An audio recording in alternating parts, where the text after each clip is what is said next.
It all started with a box, not a treasure chest or an ornate antique, but a plain, unassuming pine box, tucked away in the furthest, dustiest corner of my mother's attic. It was the kind of box you'd store old tax records or forgotten Christmas ornaments in.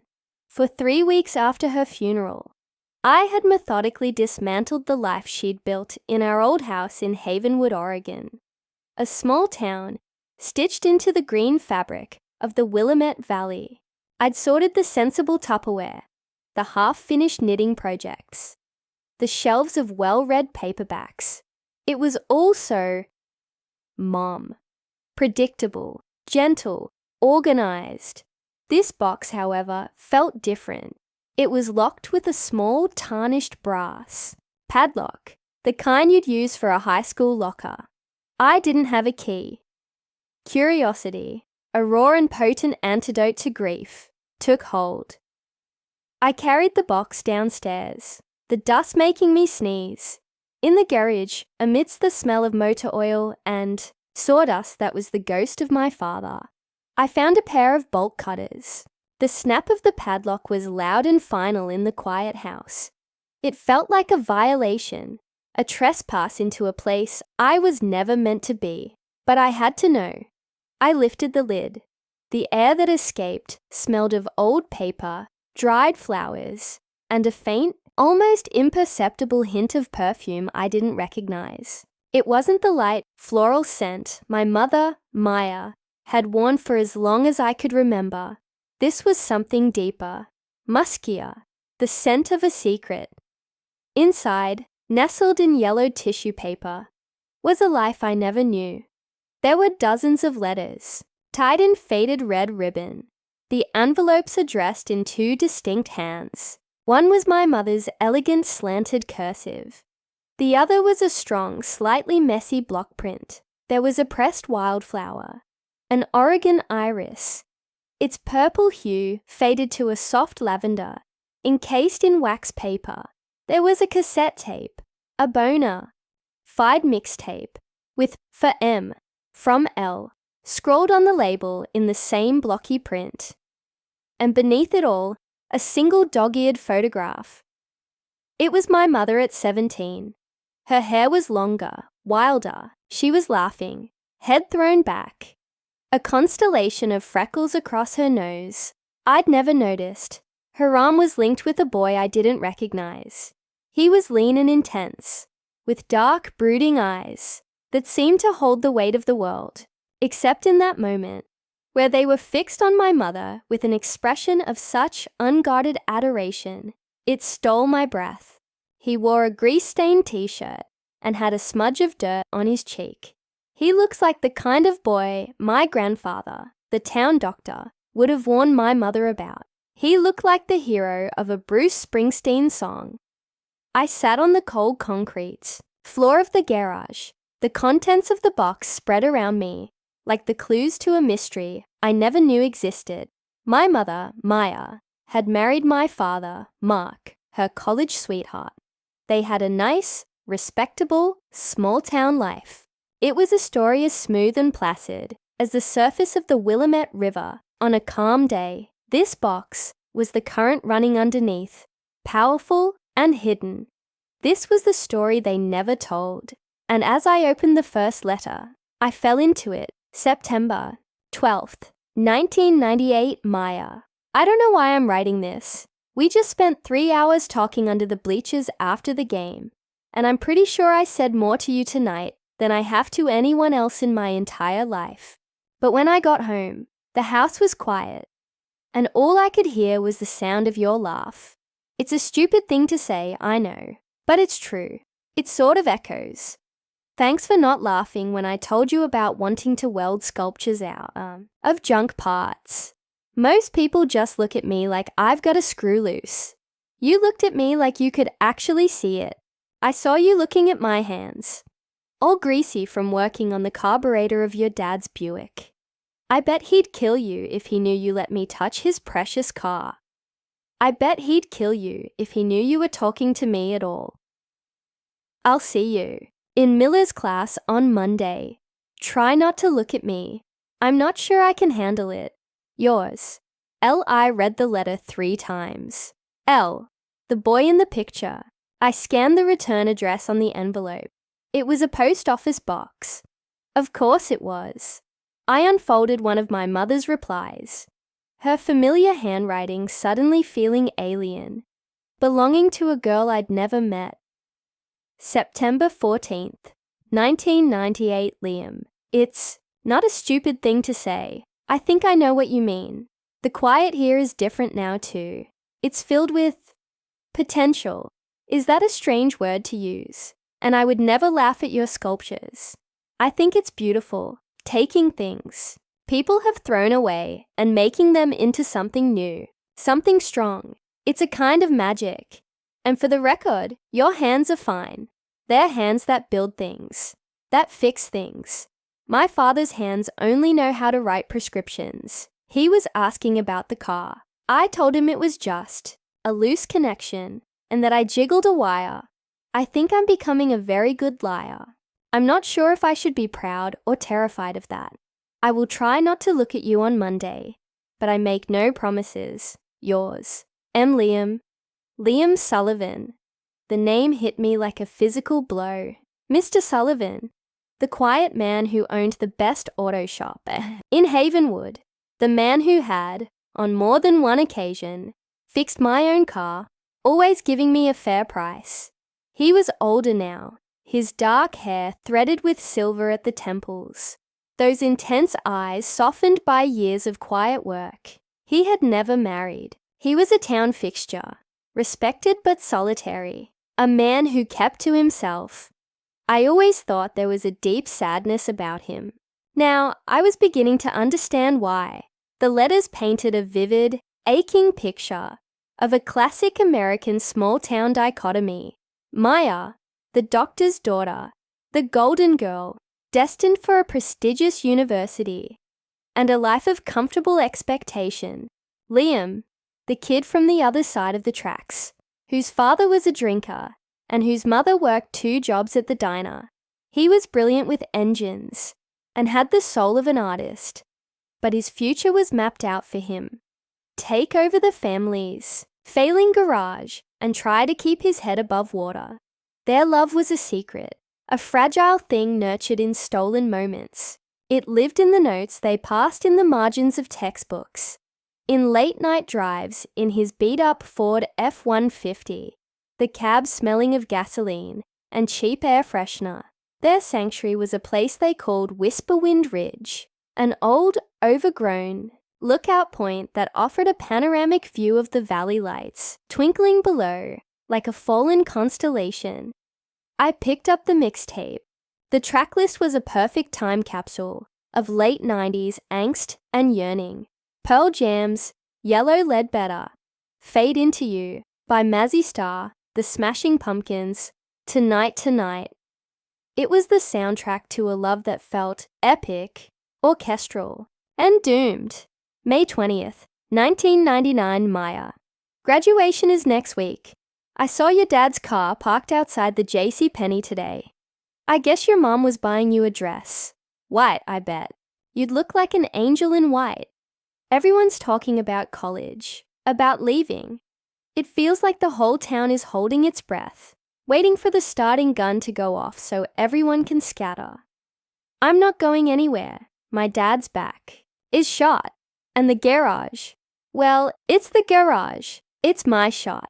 It's all I've got. I'm trying to be happy for you. I really am. You're going to go to the University of Oregon, and you're going to be brilliant, and you're going to forget all about this dusty town and the grease monkey who used to meet you at Whisperwind Ridge. Don't forget me, May, please. Just don't forget me. Yours always, L. My mother's reply was tear-stained. The ink was blurred in places, a testament to the impossible choice she faced. May 22nd, 1999, Liam. Don't you ever say that. Don't you ever think that. Forgetting you would be like forgetting how to breathe. This isn't an ending. It's just a pause. A long-distance chapter. We can make this work. We'll write letters. You can call me in my dorm room. I'll come home for Thanksgiving and Christmas. It's only a few hours' drive. We are stronger than a few hours' drive, aren't we? My dress is blue, by the way, the color of the iris you gave me, the color of your eyes in the twilight. I love you. I've never written it down before, but I'm writing it now. I love you. Yours forever, M. They tried. God, they tried. The box was full of letters from that first year of college. My mother's were full of descriptions of campus life, of classes that excited her, of new friends. But underneath the cheerful veneer was a deep, throbbing loneliness. She wrote about sitting in the vast library and wishing he was there, about walking across the green campus and imagining him beside her. Liam's letters were shorter, more grounded in the harsh reality of his life. He wrote about 18-hour days at the garage, about his father's mounting medical bills, about the suffocating smallness of the town once she was gone. Every letter was a testament to the widening chasm between their worlds. I went to the homecoming game, he wrote in one. Stood in the back. It was weird without you. Just a bunch of people yelling. I left at halftime and went up to the ridge. The stars were out. It was quiet, too quiet. Then, in the spring of 2000, I found the letter that introduced my father. April 11th, 2000, Liam. There's this boy in my political science class. His name is Mark. He's nice. He's pre-law and he's smart and he makes me laugh. We study together at the library sometimes. He asked me to go to a formal with him next month. I wanted to tell you before you heard it from someone else. It doesn't mean anything. He's just a friend. It's just a dance. It's not the ridge. It's not your truck. It's not us. Please believe me. Love.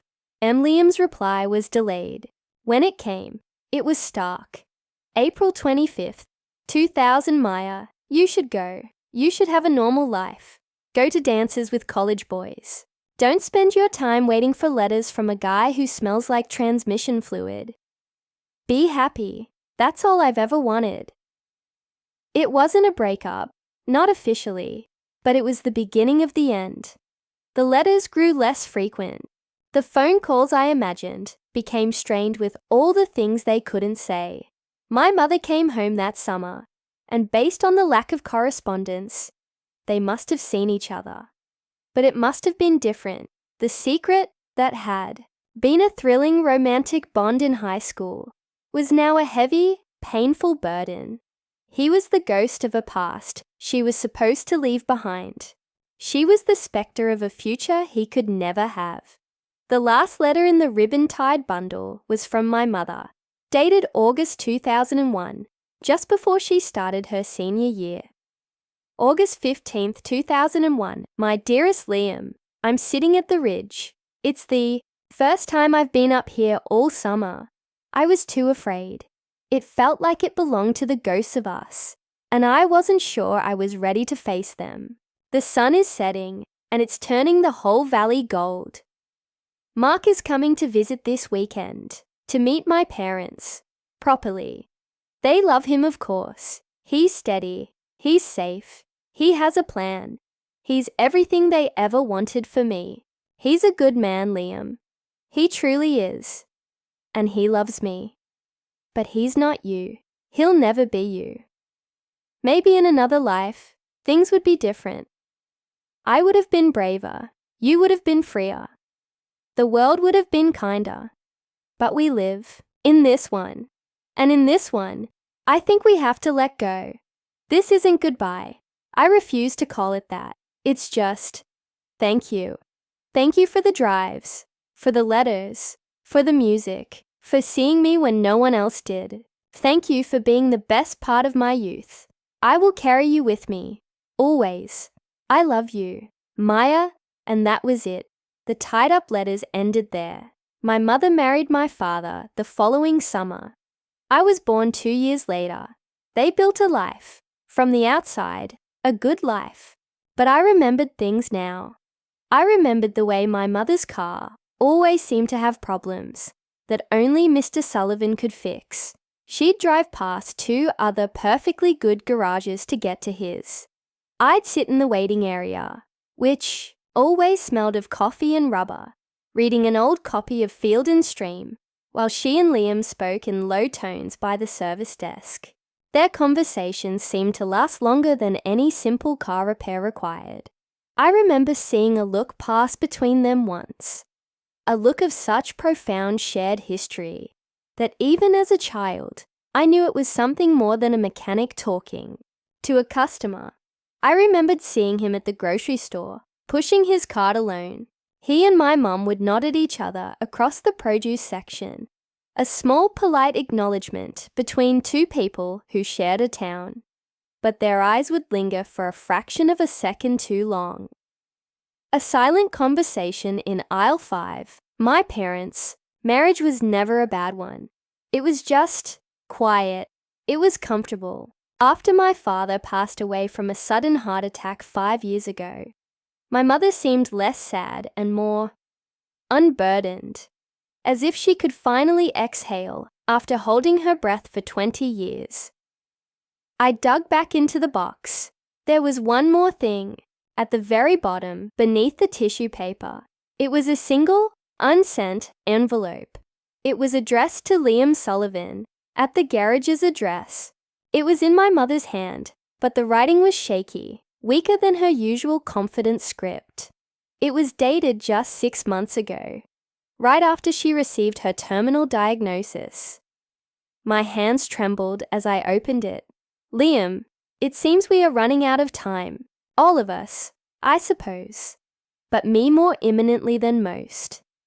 And in the great accounting of a life, there are things left undone, things left unsaid. For me, that thing is you. I've spent the last 25 years trying to convince myself that I made the right choice, the sensible choice. I built a life. I raised a daughter, a wonderful, brilliant daughter, Liam. You would be so proud of her. And I was, for all intents and purposes, content. But content is a pale and bloodless cousin. Too happy. And my happiness, my truest, most vibrant happiness, will forever be in a beat-up Ford truck, listening to a mixtape, with a boy who knew how to fix everything but the distance between us. I was a coward. It's as simple as that. I was afraid of my parents' disappointment, of the town's judgment, of not living up to the life that was expected of me. And you, in your quiet, noble way, let me go. You gave me the out I was too weak to take for myself.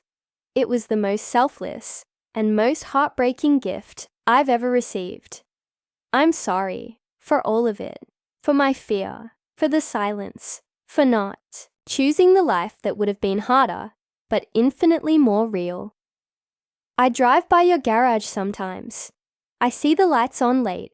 I see the metal sculptures in the yard, the herons and the abstract shapes you make from gears and pipes. They are beautiful. You took the things people threw away and made them strong. You always did. I don't know if I will have the courage to send this, but I needed to write it. I needed you to know, in some way, that in a life of quiet responsibility, you are my one great secret, Technicolor rebellion. You are the story I read to myself in the dark. I have loved you my entire life. I will love you for the rest of it. Yours, always. Tears were streaming down my face, dripping onto the concrete floor. This letter was the key. It was the final, devastating piece of the puzzle. My mother hadn't just loved him in the past. She had loved him through her entire marriage, through raising me, through everything. Theirs wasn't a teenage romance that had faded. It was a lifelong love that had been intentionally, painfully suppressed. I couldn't let it end here, in a dusty box and an unsent letter. This story didn't belong to the dead. It belonged to the living too.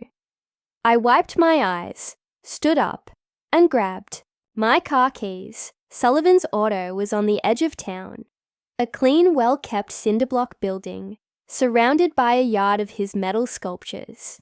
A great blue heron, forged from exhaust pipes and chrome bumpers, stood guard near the entrance. The open sign was still lit, even though it was past 6. I walked into the office. The air smelled exactly as I remembered. Coffee, rubber, and clean grease. Liam was at the counter, hunched over some paperwork, a pair of reading glasses perched on his nose. He looked up as the bell on the door chimed. His face, etched with the lines of time and worry, registered a polite, professional recognition. "Olivia, what can I do for you? Car acting up again?" My throat was tight. Words failed me. I reached into my bag and pulled out the old dog-eared photograph of the two of them. I slid it across the counter. He looked down at it. His whole body went still. He didn't have to pick it up. He knew exactly what it was. He slowly took off his glasses and rubbed his eyes, a gesture of profound weariness, as if he'd been waiting for this moment his entire life. "Where did you find this?" he asked, his voice a low, rough whisper. "In a box. In her attic," I said, my own voice trembling. "With the letters, and the mixtape, and a letter she wrote to you, but never sent." He closed his eyes. For a long moment he didn't speak. The only sounds were the ticking of a wall clock and the distant hum of a compressor in the garage. When he opened them again, the guarded politeness was gone. I was looking into the eyes of the boy from the photograph, filled with a grief and a love so immense it was staggering. "She was a good liar," he said, a sad, faint smile touching his lips. "She told me she'd thrown all that stuff out. She kept it all," I said softly. "She kept you." He nodded slowly, absorbing the weight of it. "Come on back," he said, gesturing for me to follow him through the door into the main garage. He led me to a workbench in a clean, well-lit corner. It was his creative space. Sketches of sculptures were pinned to a corkboard, and there, sitting in the center of the bench, perfectly lit by an overhead lamp, was a small, intricate sculpture. It was a single, perfect iris, welded together from tiny pieces of polished steel and copper. Its petals were delicate, its stem strong. It was the same flower from the box, rendered immortal in metal. "I made this after she passed," he said, not looking at me, but at the flower. "I don't know why. Just felt like I had to." He finally turned to me, his eyes shining.